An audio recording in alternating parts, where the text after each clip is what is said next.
our longest trusted English newspaper since 1898. Now available digitally. Computer. Order the Manila Times Digital Edition. Subscribed.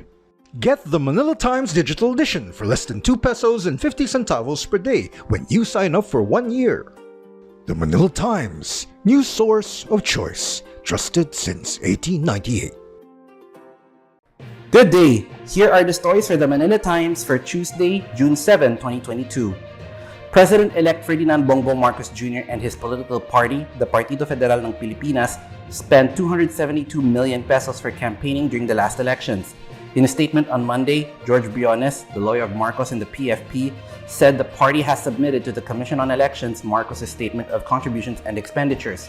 Briones said the amount was well below the maximum expenditure of 337 million pesos allotted by law for a national political party. Under the election law, a candidate for president or vice president can spend only 10 pesos per voter. The campaign spending cap for a political party is 5 pesos per voter. About 66 million voters registered for the May 9 elections. Marcos garnered just over 30 million votes in his landslide victory. The SOSE was prepared and signed by former Davao del Norte 2nd District Representative and PFP National Treasurer Antonio Lagmadeo, who was recently nominated by the President-elect as the next Special Assistant to the President. The ousted board of the country's biggest casino on Monday filed criminal charges including kidnapping and serious illegal detention against Japanese billionaire Kazuo Okada, Filipino businessman Antonio Tonyboy Cojuangco, and several others in connection with the violent takeover of the casino resort and hotel complex last May 31. The charges were filed with the Department of Justice by Hajime Takuda, director of Asia Best Group International and Universal Entertainment Corporation, the parent company of Tiger Resort Leisure Entertainment Incorporated, which operates the Okada Manila Casino in Parañaque City.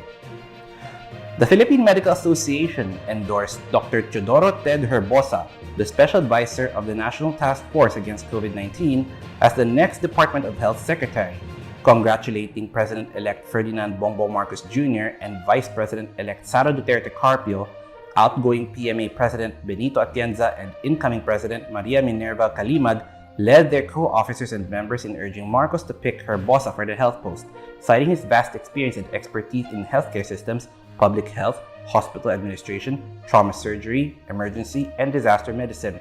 In Monday's virtual press conference with the Quezon City Press Club, Atienza and Calimag cited Herbosa's contributions in the campaign against the pandemic.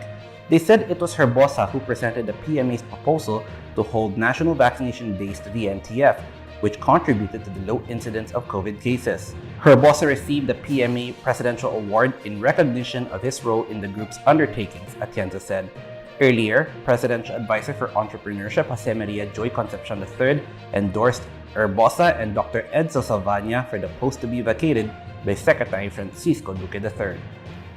Anti-Red Tape Authority Director General Jeremiah Belgica and 3 other officials asked the Office of the Ombudsman to reconsider its order suspending them for 6 months in connection with pending administrative charges. The suspension ordered by the Office of the Ombudsman is not a penalty.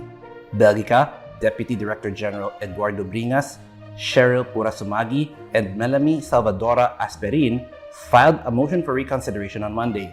Jedrick Nang, who was also included in the preventive suspension order, is not part of the ARTA. Over to business. The national government's debt would have reached 15.4 trillion pesos this year had the Duterte administration not exercised fiscal discipline in responding to the pandemic, Department of Finance Chief Economist Gil Beltran said. According to a report by the DOF Domestic Finance Group, the passage of proposed COVID-19 stimulus bills and other revenue-eroding measures would have led to additional spending or revenue losses of at least 2.2 trillion pesos. This would have increased the overall debt level to 15.4 trillion pesos.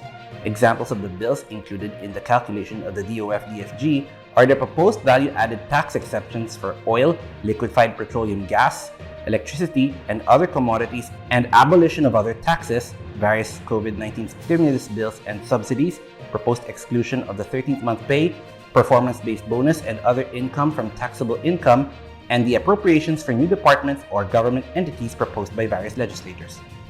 In sports, Nonito, the Filipino Flash Donaire, is set for a unification rematch against Japanese Naoya the Monster Inoue at the Saitama Super Arena in Japan today. Donaire, the World Boxing Council Bantamweight champion, collides with Inoue, the reigning unified World Boxing Association and International Boxing Federation titleist, at around 7 p.m. Philippine time. Antonio Contreras and Dian Macabenta are today's front page columnists. Contreras discusses the weakening of checks and balances, while Macabenta will discuss how incoming President Ferdinand Bongbong Marcos Jr. allayed public skepticism about his pledge of an agriculture renaissance. Today's editorial discusses arts and culture. Read a full version on the paper's opinion section or listen to the voice of the Times. For more news and information, get a copy of the Manila Times on print, subscribe to its digital edition, or log on to www.manilatimes.net. Follow us on Twitter, Facebook, or Instagram, and keep up with the Times. On behalf of the Manila Times, this is Eric John Sico reporting. Have a safe Tuesday ahead.